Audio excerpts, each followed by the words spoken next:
तो इस मूवी में हमें पुराना जमाना दिखाया गया है, जब इंसान केव्स में रहा करते थे, यानी 20,000 साल पहले का टाइम। इस मूवी में उसी जमाने में रहने वाले एक ट्राइब का जिक्र है। इस ट्राइब का लीडर बहुत ज्यादा स्ट्रॉन्ग और ब्रेव था। उसका एक 19 साल का बेटा भी था। उसका नाम केड था, लेकिन क्योंकि वो अभी छोटा था तो उसमें अपने फादर की तरह पावर नहीं थी और ना ही अभी उसे ठीक से शिकार करना आता था।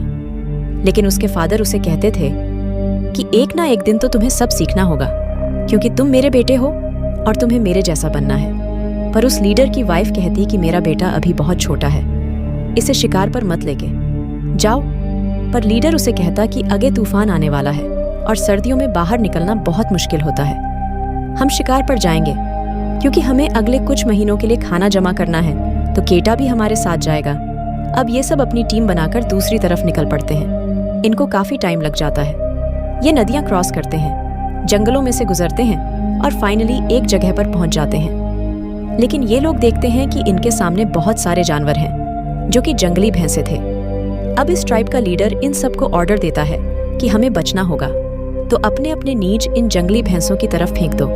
और दूसरी तरफ जब उन जंगली भैंसों को पता चलता है कि ये लोग हम पर अटैक करने वाले हैं, तो वो भी इनकी तरफ भागने लगते हैं।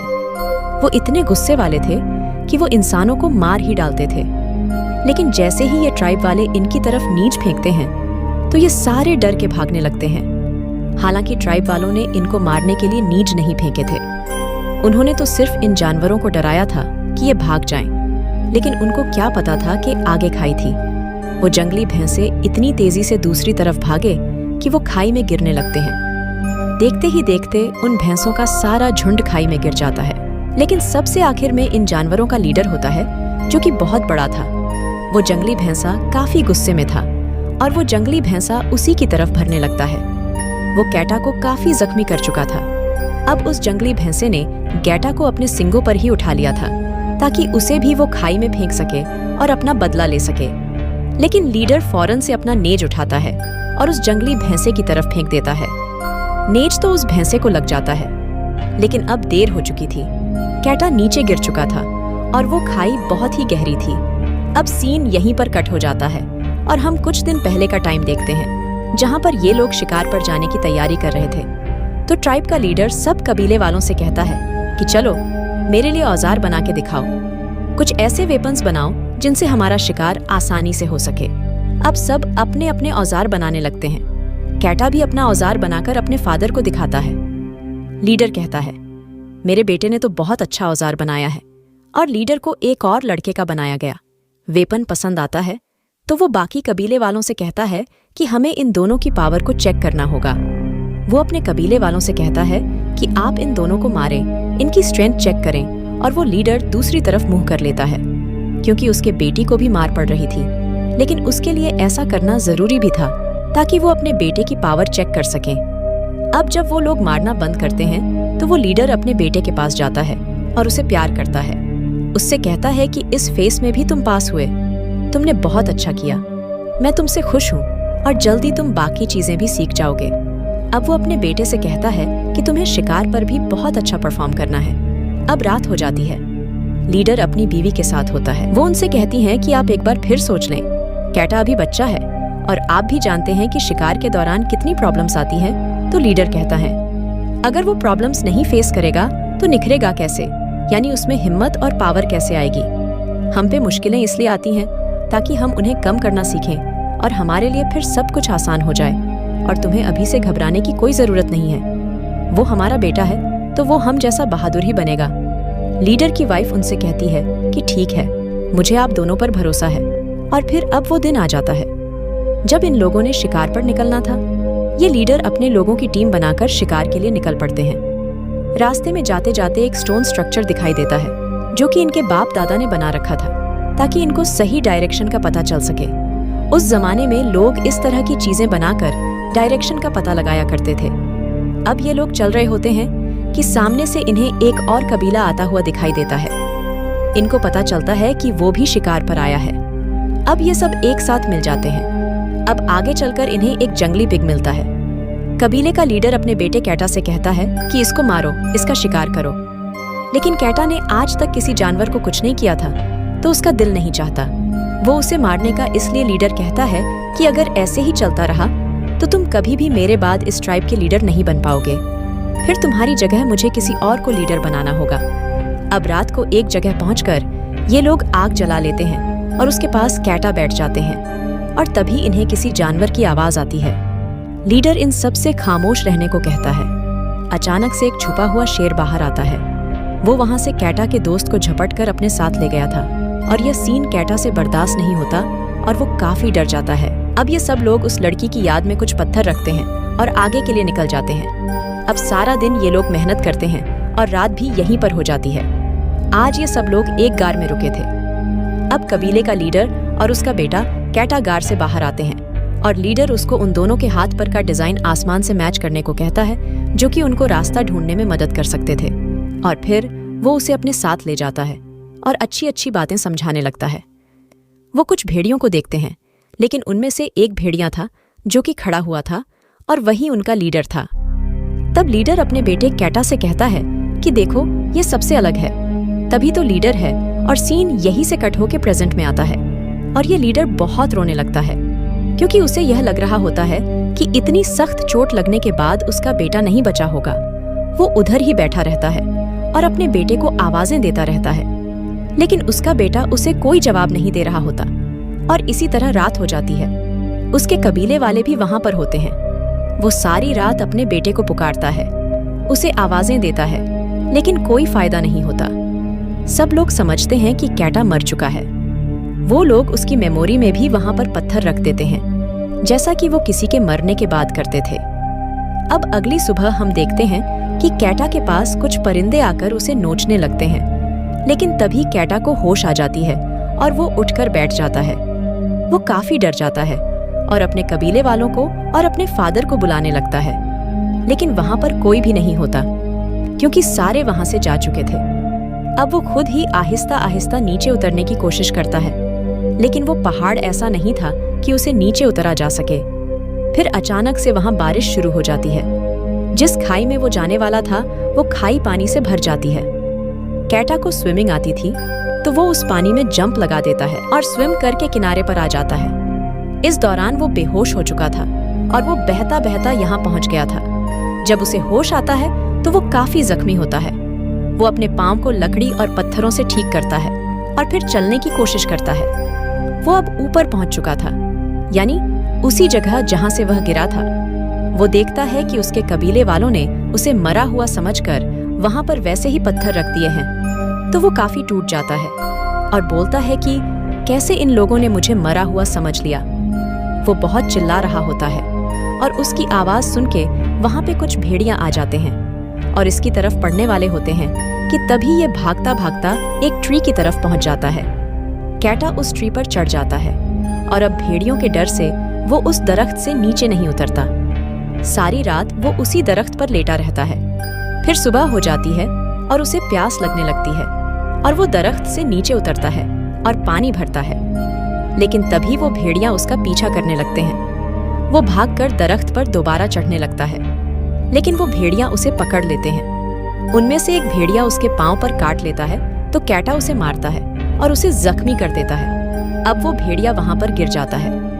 इतनी देर में कैटा ट्री पर चढ़ जाता है और बाकी भेड़िया नीचे ही खड़े होते हैं, लेकिन इसी तरह रात हो जाती है। लेकिन जब कैटा नीचे नहीं आता तो सारे भेड़िए वहां से चले जाते हैं, लेकिन जख्मी भेड़िया अभी तक वहीं पर था। पहले तो उसको लगता है कि यह भी मर गया है, लेकिन वो दर्द से चिल्ला रहा होता है। कैटा जब उसको देखता है तो वो कहता है कि चलो, इसकी दर्द खत्म करने के लिए मैं इसे मार ही देता हूँ। वैसे भी अगर ये जिंदा रहा तो ये मुझे मार देगा। वो उसे मारने के लिए नीचे उतरता है, लेकिन वो उसकी मासूम शक्ल देखता है। वैसे तो भेड़िए बहुत खतरनाक है, लेकिन यहाँ पर यह काफी इनोसेंट लग रहा होता है। दोनों एक दूसरे की आंखों में देखते हैं तो पता नहीं कैटा को क्या फील होता है, और वो इसे नहीं मारता। वो इस भेड़िया का मुंह बंद कर देता है ताकि वो इसे काटे ना, और उसे उठा के आगे चल पड़ता है। वो उस भेड़िए के साथ एक गार में जाता है और दोनों वहीं पर सो जाते हैं। जब अगली सुबह कैटा की आंख खुलती है तो वो देखता है कि भेड़िया आराम से बैठा हुआ है, यानी वो कैटा पर अटैक नहीं कर रहा था।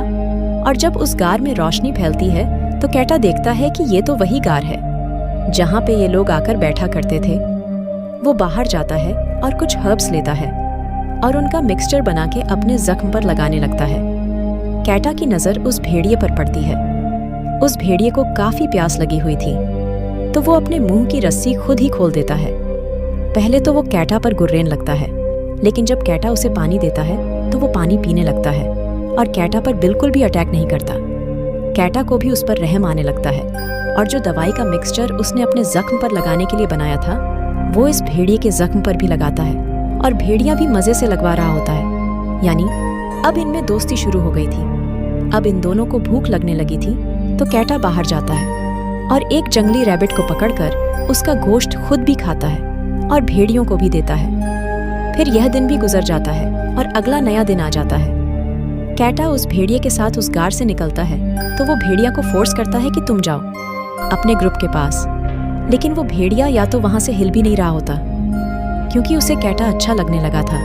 तो कैटा खुद ही उसे वहां पर अकेला छोड़ के आगे बढ़ने लगता है और चलते चलते उसे शाम हो जाती है, लेकिन उसे काफी देर से ऐसे लग रहा था जैसे कोई उसका पीछा कर रहा है। और जब वो पीछे मुड़ के देखता है तो ये भेड़िया होता है। वो भेड़िया छुप छुप के उसके पीछे आ रहा था। कैटा भेड़िया से कहता है कि मेरा पीछा मत करो। वो उसे डराने के लिए उसकी तरफ लकड़ी भी फेंकता है, लेकिन वो भेड़िया बिल्कुल डॉग की तरह उस लकड़ी से खेलने लग जाता है। और जब वो भेड़िया वहां से किसी तरह भी नहीं जाता तो कैटा उसे अपने साथ ही ले लेता है। तब वो आगे बढ़ने लगते हैं। चलते चलते उन्हें एक वाइल्ड पिग नजर आता है।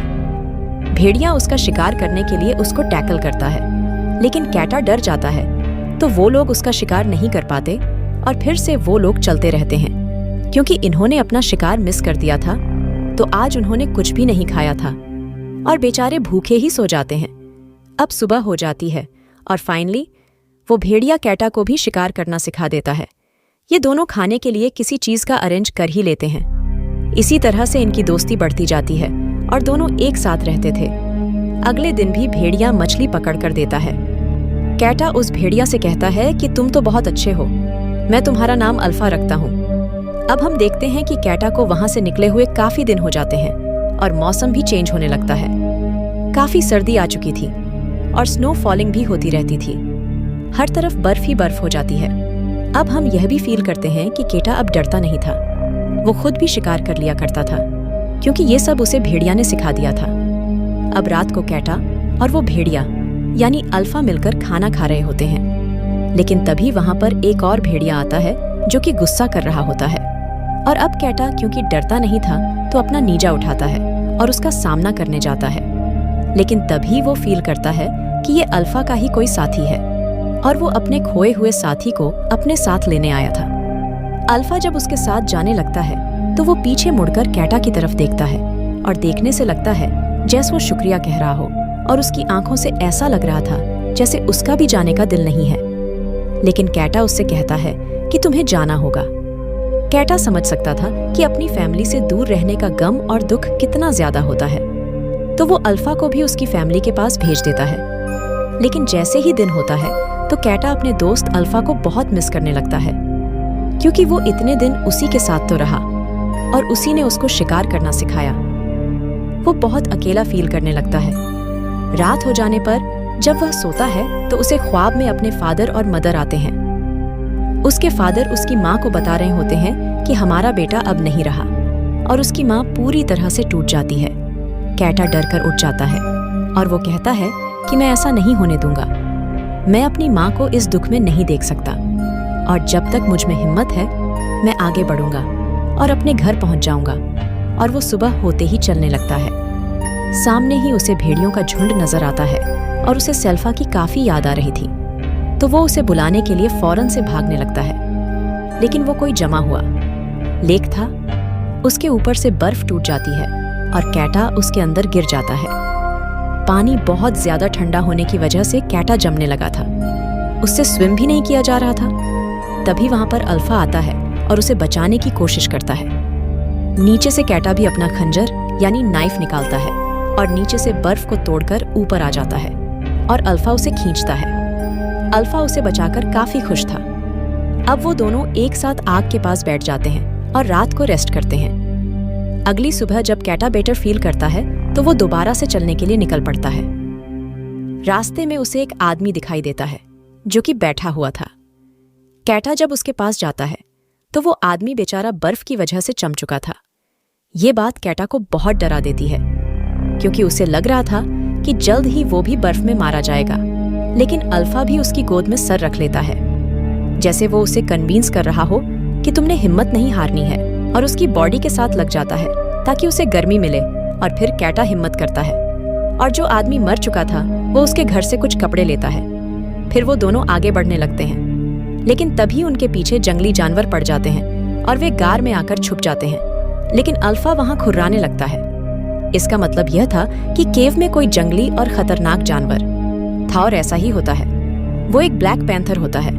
वो आकर उन पर हमला करने लगता है, लेकिन अल्फा फौरन से उसके सामने जाकर उससे लड़ने लगता है। अल्फा काफी जख्मी हो चुका था। कैटा के पास जो तीर था वो शेर पर शूट कर देता है, जिससे शेर जल्द ही मारा जाता है। कैटा को बहुत बुरा लग रहा होता है कि अल्फा बेचारा मेरी खातिर इतना जख्मी हो गया है, और वो उसके जख्मों को ठीक करता है और उसका शुक्रिया अदा करते हुए कहता है कि मैं और तुम हमेशा साथ रहेंगे। फिर वो दोनों दोबारा से निकल पड़ते हैं, लेकिन यहाँ पर स्नो फॉलिंग स्टार्ट हो चुकी थी और वो बेचारा भेड़िया भी काफी जख्मी था और चल नहीं पा रहा था, और कैटा उसे अपनी गोद में उठा लेता है। दोनों बर्फ के तूफान में चल रहे थे। दोनों को शदीद भूख लग रही थी क्योंकि इन लोगों ने खाना ही नहीं खाया था। वो दोनों वहीं सो जाते हैं। कैटा को एक और ख्वाब आता है जिसमें वो अपने पेरेंट्स को देखता है, और वो उठ के कहता है कि नहीं, मैं हिम्मत नहीं हारने वाला, मैं जरूर अपने घर जाऊंगा। और वो चलता रहता है और फाइनली उसका घर आ चुका था। कबीले वाले और उसके पेरेंट्स काफी उदास बैठे हुए थे। कैटा ने उस भेड़िए को अपनी गोद में ही उठाया हुआ था। लीडर, ये देखते हैं कि मेरा बेटा आ चुका है तो वो फौरन उसके पास जाते हैं। वो इतने खुश थे कि मैं आपको क्या बताऊं। कैटा उनकी तरफ हाथ बढ़ाकर कहता है कि डैड मैं वैसा बन गया जैसे आप चाहते थे। अब आपको मुझ पर फख्र है। तो लीडर अपने बेटे को अपने गले से लगा लेते हैं और कहते हैं, हाँ मेरी जान, मुझे फख्र है। उसकी माँ भी बहुत खुश होती है और उसको गले से लगा लेती है। कैटा को और एल्फ को आग के पास रखा जाता है और उनके जख्मों को ठीक किया जाता है। इनफैक्ट अल्फा एक फीमेल थी। उसके छोटे छोटे वल्फ बेबीज भी पैदा होते हैं। कबीले वाले उन वुल्फ्सबेन के रहे थे और इन कबीले वालों में बहुत प्यार हो चुका था। कैटा अब इस कबीले का लीडर बन चुका था और सब भेड़िए बड़े हो चुके थे। इसी के साथ इस मूवी की एंडिंग होती है।